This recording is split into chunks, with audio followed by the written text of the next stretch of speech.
విశేషాల సమాహారం TS24 న్యూస్కు స్వాగతం. పర్యావరణ అసమతుల్యతతోనే సకాలంలో వర్షాలు పడక అకాల వర్షాలతో విపరీతమైన ఉష్ణోగ్రతలు పెరిగి ఎన్నో అనర్థాలకు దారితీస్తున్నాయని, సమస్యను సమతుల్యం చేసేందుకే చెట్లు పెంచడం ఒకటే మార్గమని రాష్ట్ర ఐటీ పురపాలక శాఖ మంత్రి కేటీఆర్ అన్నారు. ఈరోజు సిరిసిల్ల నియోజకవర్గంలో తెలంగాణకు హరితహారంలో భాగంగా 7 లక్షల మొక్కలు నాటారు. ఈ కార్యక్రమంలో టెస్కాప్ చైర్మన్ కొండూరు రవీందర్రావు, కలెక్టర్ నీతు కుమార్ ప్రసాద్, సంయుక్త collector Devasena, RDO Shyamprasad Lal, DRDA PD Arunasri, DWAMA PD ప్రజాప్రతినిధులు, అధికారులు పాల్గొన్నారు.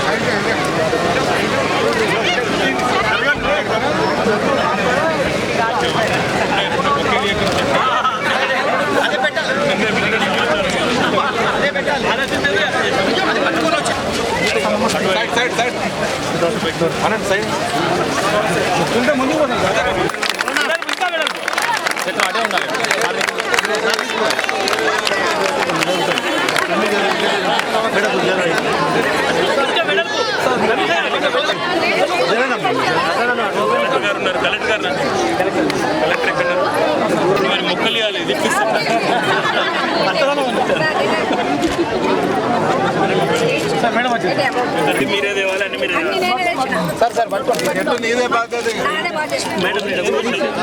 మళ్ళీ ఎండిపోతే కూడా నేను శ్రీదేవి మేడం వైలని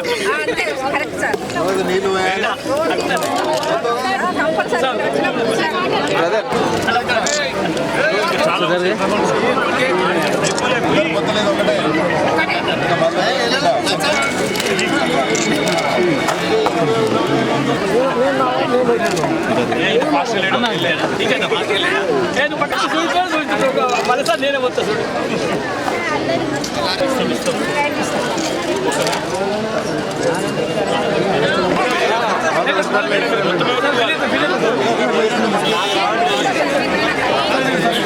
చేతి విడిచిపెట్టారు సోదరులకి ఇవ్వండి.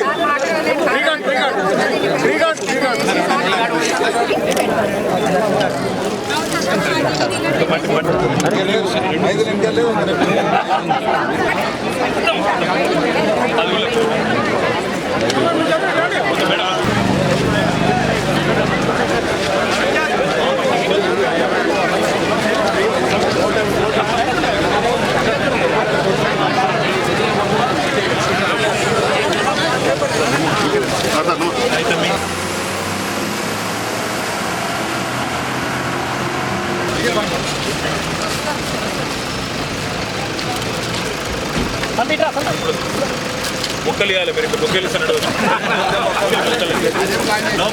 అదే ప్లాన్ చేస్తాను అన్ని పట్టుకోలేరు కదా మొక్కలు సార్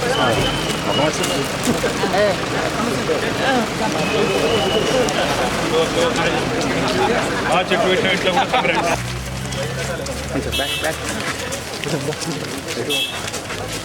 అన్నా జరిగా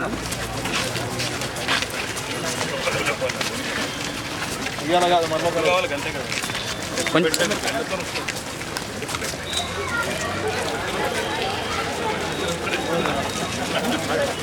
ఒక పని కాదు నిన్న పర్మిట్ చేయలేదు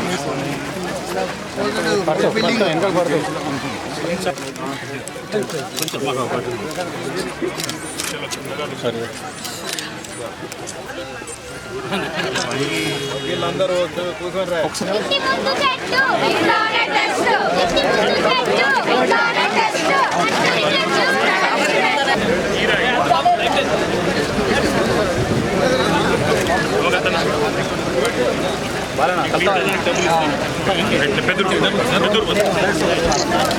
చలో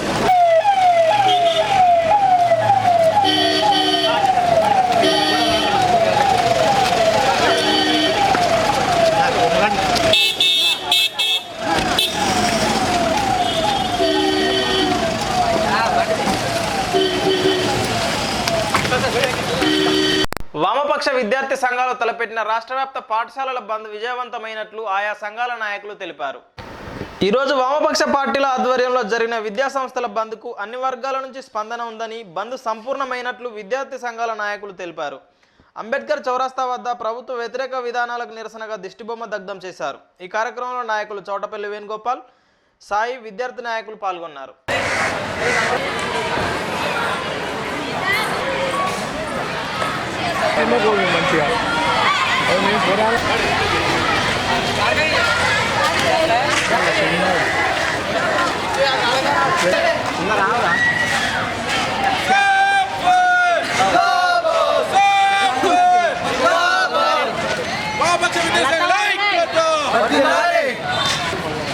వామపక్ష విద్యాసంఘాల ఐక్యత, వామపక్ష విద్యాసంఘాల ఐక్యత, విద్యాసంఘాల ఐక్యత. కేజీ పెట్టలే, కేజీ టు పీజీ పెట్టలే, కార్పొరేట్ విద్యా సంస్థలు పెట్టలే, నిషేధించాలి. కార్పొరేట్ విద్యా సంస్థలు పెట్టలే. ఈరోజు రాష్ట్ర వ్యాప్తంగా వామపక్ష విద్యార్థి సంఘాలు ఎస్ఎఫ్ఐ కలుపుకొని బంద్కు పిలుపునివ్వడం జరిగింది. ఈరోజు తెలంగాణ వస్తే విద్యారంగం అభివృద్ధి చెందుతుంది అనుకుంటే తెలంగాణ వస్తే విద్యారంగం మొత్తం తుంగలో దొక్కిర్రు. ఈరోజు కేసీఆర్ ప్రభుత్వం ఏం చేస్తుందంటే విద్యారంగము తెలంగాణ వస్తే వ్యాపారం కాదు, శ్రీ చైతన్య నారాయణ అటువంటి కాలేజీలో అందరూ వచ్చి మన రాష్ట్రాన్ని దోసుకుంటున్నారని చెప్తున్నారు. మరి 2 సంవత్సరాలు గడుస్తుంది. మరి కార్పొరేట్ శక్తులు ఎందుకు నిషేధించలేదు రాష్ట్రం నుంచి? ఈరోజు ఒక పక్కనేమో రాష్ట్ర వ్యాప్తంగా ప్రైవేట్ స్కూల్లో ఫీజులు దోపిడీ చేస్తుంది. విచ్చలవిడిగా లక్షలలో డొనేషన్లో, ఆ పేజీలో ఫీజులు, లక్షలలో డొనేషన్ ఫీజులు వసూలు చేస్తున్నది. కానీ పట్టించుకోవాలి. ఫీజు నియంత్రణ చట్టం సమగ్రంగా అమలు చేయాలి. ఈరోజు విద్యారంగం తెలంగాణ వస్తే కేజీ ఫీజు ఈ సంవత్సరం అభివృద్ధి అమలు చేస్తానని చెప్పాడు. ఇంకా కూడా కేజీ ఫీజు అమలు చేయలేని పరిస్థితి. ఒక పక్కనేమో బడిబాట కార్యక్రమం పెట్టి బడిబాట పిల్లల్ని బడిలో గవర్నమెంట్ స్కూళ్ళలో చేర్పించారు. బడి చెప్పడానికి టీచర్లు కూడా కరువయ్యే పరిస్థితి. ఈరోజు విద్యా వాలంటీర్ పెట్టడం నిర్లక్ష్యం వహిస్తుంది రాష్ట్ర ప్రభుత్వం. వెంటనే రాష్ట్ర ప్రభుత్వం ప్రభుత్వ విద్యారంగాన్ని పాఠశాలను అభివృద్ధి చేసి ఫీజు నియంత్రణ చట్టాన్ని సమగ్రంగా అమలు చేయాలని మేము డిమాండ్ చేస్తాం. లేని ఏళ్ళ పెద్ద ఎత్తున ఆందోళన కార్యక్రమాలు చేపడతాం. అదేవిధంగా తెలంగాణ రాకముందు తెలంగాణ గురించి ఎలా ఉద్యమం చేసినామో ఈరోజు టీఆర్ఎస్ ప్రభుత్వం గద దిగదాకా ఐక్యకార్యాచరణ పోరాటాలు నిర్వహిస్తామని హెచ్చరిస్తున్నాం ఈ టీఆర్ఎస్ ప్రభుత్వానికి. తెలంగాణ రాష్ట్ర ప్రభుత్వం విద్యా వ్యవస్థను ప్రక్షాళన చేస్తా అని చెప్పి కార్పొరేట్ విద్యా సంస్థలకు, పెట్టుబడిదారీ సంస్థలకు కొమ్ము కాసే విధంగా వారి పాలన కొనసాగిస్తూ ఉన్నారు. ఈరోజు చూసినట్లయితే కార్పొరేట్ విద్యా సంస్థలు లక్షలు కడితే కానీ విద్యార్థులను జాయిన్ చేసుకునేటువంటి పరిస్థితిలో ఉన్నది. అదే ఎట్ ఏ టైంలో చూసినట్లయితే ప్రభుత్వ విద్యా సంస్థలు కనీస మౌలిక వసతులు లేకుండా ప్రభుత్వ పాఠశాలలు నడుస్తూ ఉన్నాయి. అదేవిధంగా ప్రభుత్వం ప్రైవేట్ పాఠశాల లోపల ఫీజుల నియంత్రణ చట్టం తీసుకొచ్చినప్పటికీ కూడా ఇంతవరకు అమలు చేయలేనటువంటి పరిస్థితిలో ఈ యొక్క కేసీఆర్ ప్రభుత్వ పాలన కొనసాగిస్తూ ఉన్నది. ఇక్కడ మేము చెప్పేది ఏమిటంటే వెంటనే కేజీ టు పీజీ ఇంప్లిమెంటేషన్ ఈ యొక్క తెలంగాణ రాష్ట్ర ప్రభుత్వం చేపట్టాలి. అదేవిధంగా చూసినట్లయితే ఫీజుల నియంత్రణ చట్టం పటిష్టంగా అమలు చేయాలని, అదేవిధంగా కార్పొరేట్ విద్యా సంస్థలను ఎత్తివేయాలని ఈరోజు వామపక్ష విద్యార్థి సంఘాల తరఫున మేము డిమాండ్ చేస్తూ ఉన్నాం. అదేవిధంగా రాష్ట్రంలో పూర్తిగా ఎంఈఓ, డిఈఓ, ఉపాధ్యాయ పోస్టులు కరువులో ఉన్నప్పటికీ కూడా ఇంతవరకు భర్తీ చేయకుండా విద్యా వ్యవస్థను ప్రక్షాళన చేసి కొత్త రూపాలు తీసుకొస్తానటువంటి ఆలోచన మారుకోవాలని, వెంటనే ఎంఈఓ, డిఈఓ, అదేవిధంగా ఉపాధ్యాయ పోస్టులను వెంటనే భర్తీ చేయాలని మేము ఒక వామపక్ష విద్యార్థి సంఘాల తరఫున మరి అఖిల భారత ప్రజా విద్యార్థి సంఘం ఏఐఎఫ్డిఎస్ పక్షాన డిమాండ్ చేస్తూ ఉన్నాం.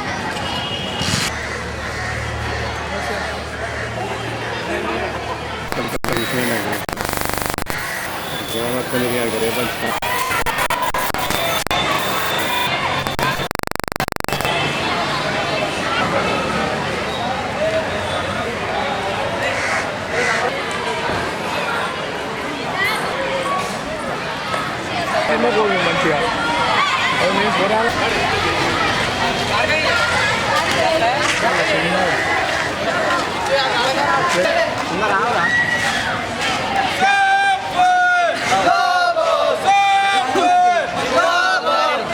వామపక్ష విద్యాసంఘాల ఐక్యత, వామపక్ష విద్యాసంఘాల ఐక్యత, వామపక్ష విద్యాసంఘాల ఐక్యత, విద్యాసంఘాల ఐక్యత.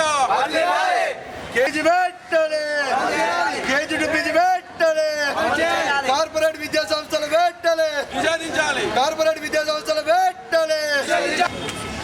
ఈరోజు రాష్ట్ర వ్యాప్తంగా వామపక్ష విద్యార్థి సంఘాలు ఎస్ఎఫ్ఐ కలుపుకొని బంద్కు పిలుపునివ్వడం జరిగింది. ఈరోజు తెలంగాణ వస్తే విద్యారంగం అభివృద్ధి చెందుతుంది అనుకుంటే తెలంగాణ వస్తే విద్యారంగం మొత్తం తుంగలో దొక్కిర్రు. ఈరోజు కేసీఆర్ ప్రభుత్వం ఏం చేస్తుందంటే విద్యారంగము తెలంగాణ వస్తే వ్యాపారం కాదు, శ్రీ చైతన్య నారాయణ కాలేజీలో అందరూ వచ్చి మన రాష్ట్రాన్ని దోసుకుంటుండని చెప్తున్నారు. మరి ఈ 2 సంవత్సరాలు గడుస్తుంది. మరి కార్పొరేట్ శక్తులు ఎందుకు నిషేధించలేదు రాష్ట్రం నుంచి? ఈరోజు ఒక పక్కనేమో రాష్ట్ర వ్యాప్తంగా ప్రైవేట్ స్కూల్లో ఫీజులు దోపిడీ చేస్తుంది. విచ్చలవిడిగా లక్షలలో డొనేషన్లో ఆ పేజీలో ఫీజులు లక్షలలో డొనేషన్ ఫీజులు వసూలు చేస్తున్నది. కానీ పట్టించుకోవాలి. ఫీజు నియంత్రణ చట్టం సమగ్రంగా అమలు చేయాలి. ఈరోజు విద్యారంగం తెలంగాణ వస్తే కేజీ ఫీజు ఈ సంవత్సరం అమలు చేస్తానని చెప్పాడు. ఇంకా కూడా కేజీ ఫీజు అమలు చేయలేని పరిస్థితి. ఒక పక్కనేమో బడిబాట కార్యక్రమం పెట్టి బడిబాట పిల్లల్ని బడిలో గవర్నమెంట్ స్కూళ్ళలో చేర్పించారు. బడి చెప్పడానికి టీచర్లు కూడా కరువయ్యే పరిస్థితి. ఈరోజు విద్యా వాలంటీర్ పెట్టడం నిర్లక్ష్యం వహిస్తుంది రాష్ట్ర ప్రభుత్వం. వెంటనే రాష్ట్ర ప్రభుత్వం ప్రభుత్వ విద్యారంగాన్ని కళాశాలను పాఠశాలను అభివృద్ధి చేసి ఫీజు నియంత్రణ చట్టాన్ని సమగ్ర అమలు చేయాలని మేము డిమాండ్ చేస్తాం. లేని ఏడల పెద్ద ఎత్తున ఆందోళన కార్యక్రమాలు చేపడతాం. అదేవిధంగా తెలంగాణ రాకముందు తెలంగాణ గురించి ఎలా ఉద్యమం చేసినామో ఈరోజు టీఆర్ఎస్ ప్రభుత్వం గద్దె దిగేదాకా ఐక్యకార్యాచరణ పోరాటాలు నిర్వహిస్తామని హెచ్చరిస్తున్నాం ఈ టీఆర్ఎస్ ప్రభుత్వానికి. తెలంగాణ రాష్ట్ర ప్రభుత్వం విద్యా వ్యవస్థను ప్రక్షాళన చేస్తా అని చెప్పి కార్పొరేట్ విద్యా సంస్థలకు పెట్టుబడిదారీ సంస్థలకు కొమ్ము కాసే విధంగా వారి పాలన కొనసాగిస్తూ ఉన్నారు.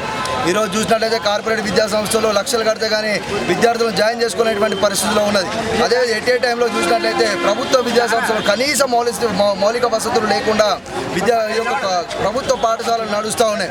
అదేవిధంగా ప్రభుత్వం ప్రైవేట్ పాఠశాల లోపల ఫీజుల నియంత్రణ చట్టం తీసుకొచ్చినప్పటికీ కూడా ఇంతవరకు అమలు చేయలేనటువంటి పరిస్థితిలో ఈ యొక్క కేసీఆర్ ప్రభుత్వం పాలన కొనసాగిస్తూ ఉన్నది. ఇక్కడ మేము చెప్పేది ఏమిటంటే వెంటనే కేజీ టు పీజీ ఇంప్లిమెంటేషన్ ఈ యొక్క తెలంగాణ రాష్ట్ర ప్రభుత్వం చేపట్టాలి. అదేవిధంగా చూసినట్లయితే ఫీజుల నియంత్రణ చట్టం పటిష్టంగా అమలు చేయాలని, అదేవిధంగా కార్పొరేట్ విద్యా సంస్థలను ఎత్తివేయాలని ఈరోజు వామపక్ష విద్యార్థి సంఘాల తరఫున మేము డిమాండ్ చేస్తూ ఉన్నాం. అదేవిధంగా రాష్ట్రంలో పూర్తిగా ఎంఈఓ డిఈఓ ఉపాధ్యాయ పోస్టులు కరువులో ఉన్నప్పటికీ కూడా ఇంతవరకు భర్తీ చేయకుండా విద్యా వ్యవస్థను ప్రక్షాళన చేసి కొత్త రూపాలు తీసుకొస్తానటువంటి ఆలోచన మారుకోవాలని, వెంటనే ఎంఈఓ డిఈఓ అదేవిధంగా ఉపాధ్యాయ పోస్టులను వెంటనే భర్తీ చేయాలని మేము ఒక వామపక్ష విద్యార్థి సంఘాల తరఫున మరియు అఖిల భారత ప్రజా విద్యార్థి సంఘం ఏఐఎఫ్డిఎస్ పక్షాన డిమాండ్ చేస్తూ ఉన్నాం. తెలంగాణకు హరితహారం కార్యక్రమంలో పాఠశాల విద్యార్థులు భాగస్వాములయ్యారు. గాంధీ చౌక్లో మానవహారం నిర్వహించారు. పట్టణంలోని శుభోదయ ఇంగ్లీష్ మీడియం స్కూల్ ఆధ్వర్యంలో హరితహారంపై ప్రచారం కొరకు పాఠశాల నుండి గాంధీ చౌక్ వరకు పిల్లలంతా ఊరేగింపుగా వచ్చి మానవహారం నిర్వహించారు. కార్యక్రమంలో పాఠశాల correspondent, market committee chairman Jindam Chakrapani, నాయకులు పాల్గొన్నారు.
తెలంగాణ ఉద్యమం ఏ విధంగా నిర్వహించడం జరిగిందో అదేవిధంగా హరితహారం ప్రోగ్రాం కూడా చాలా సక్సెస్ఫుల్గా నిర్వహించడం జరుగుతుంది. కాబట్టి ప్రతి రోజుకు 1,00,000 మొక్కలు నాటడం అనేది చాలా ఆశించదగ్గ విషయము. ఈ విషయంలో ముఖ్యమంత్రి చంద్రశేఖరరావు గారు అంత పెద్ద ఈ బృహత్తర కార్యక్రమాన్ని నిర్వహిస్తున్నందుకు సార్కు చాలా కృతజ్ఞతలు తెలియజేస్తున్నాం మా శుభోదయ విద్యాసంస్థల తరఫున. తర్వాత ఈ మొక్కలు నాటడంతో పాటు నాటిన మొక్కల్ని సంరక్షించడం అనేది చాలా అవసరము. చాలామంది మొక్కలు నాటుతున్నారు కానీ వాటికి నీళ్లు పోయడం కానీ సంరక్షించడం కానీ చాలా విద్యార్థులు కానీ తల్లిదండ్రులు కానీ చేయడం లేదు. అందులో భాగంగానే మేము ఈ ర్యాలీ నిర్వహించడం జరిగింది. తర్వాత మొక్కల ద్వారా మనము వర్షాలు కురవడం చాలా సమృద్ధిగా జరుగుతున్నటువంటి విషయము. మొక్కలు లేనట్టయితే వర్షాలు కూడా అంత అనిశ్చితి ఏర్పడి కరువు ఏర్పడి వ్యవసాయాలు జరగక అన్ని రకాలైనటువంటి కరువులు ఏర్పడి ఆందోళన ఎటువంటి సంక్షేమ కార్యక్రమం నిర్వహించినప్పుడు కూడా అవి ఫలితం ఇవ్వకపోతాయి కాబట్టి తప్పకుండా ప్రతి ఒక్కరు ఒక మొక్క నాటి పర్యావరణ కాలుష్యాన్ని నివారించి సర్వతోముఖ అభివృద్ధికి పాటుపడాలని మా శుభోదయ విద్యాసంస్థ తరఫున విజ్ఞప్తి చేస్తున్నాం. మన తెలంగాణ రాష్ట్ర ముఖ్యమంత్రి పెద్దలు కేసీఆర్ గారు మన తెలంగాణ ప్రాంతం పచ్చదనం ఉండాలనే ఆలోచనతోటి ఈ సంవత్సరం మొక్కలు నాటే కార్యక్రమం ఏర్పాటు చేసుకోవడం జరిగింది. తెలంగాణ రాష్ట్రం మన బంగారు తెలంగాణలో భాగంగానే హరితహారం ఏర్పాటు చేసుకొని మన జిల్లాలు 10 జిల్లాలు సస్యశాలంగా ఉండాలంటే ప్రతి ఒక్కరు మొక్కలు నాటి దాన్ని సవరణ చేసి పెంపొందు ఇచ్చే కార్యక్రమం చేయాలని చెప్పి మంచి ఉద్దేశంతో ఈ కార్యక్రమం ఏర్పాటు చేసుకోవడం జరిగింది. ఈ కార్యక్రమం ఇవాళ శుభోదయ స్కూల్ శ్రీనివాస్ యాదవ్ గారు పెద్ద సంఖ్యలో స్కూల్ పిల్లలతోటి ఈ ప్రజలకు ఉద్దేశించి ఈ కార్యక్రమం ఏర్పాటు చేసి ప్రతి ఒక్కరు చెట్లు నాటాలని చెప్పి ఈ కార్యక్రమం చేస్తూ ఇక ముందు సుతా మన ఒక్కరు చెట్లు నాటడమే కాదు చెట్లు పెంపొందే విధానంగా ప్రతి ఒక్కరు తల్లిదండ్రులకు చెప్పాలని చెప్పి స్కూల్ విద్యార్థి పిల్లలకు సుతా ఈ సందర్భంగా చెప్పడం జరుగుతుంది. ప్రతి ఒక్కరు ఈ కార్యక్రమంలో పాల్గొని మన తెలంగాణ రాష్ట్రాన్ని పచ్చదనం చేసుకొని హరితహారాన్ని పూర్తిగా మనం పచ్చదనంలో విజయవంతం చేసుకోవాలని చెప్పి ముఖ్యమంత్రి గారి ఆలోచన విధానాన్ని మనం నెరవేర్చాలని చెప్పి ఈ సందర్భంగా శుభోదయ స్కూల్ శ్రీనివాస్ యాదవ్ గారికి ఈ వార్తలు ఇంతటితో సమాప్తం. తిరిగి ప్రసారమయ్యే TS24 న్యూస్లో మళ్ళీ కలుసుకుందాం. అంతవరకు సెలవు. నమస్కారం.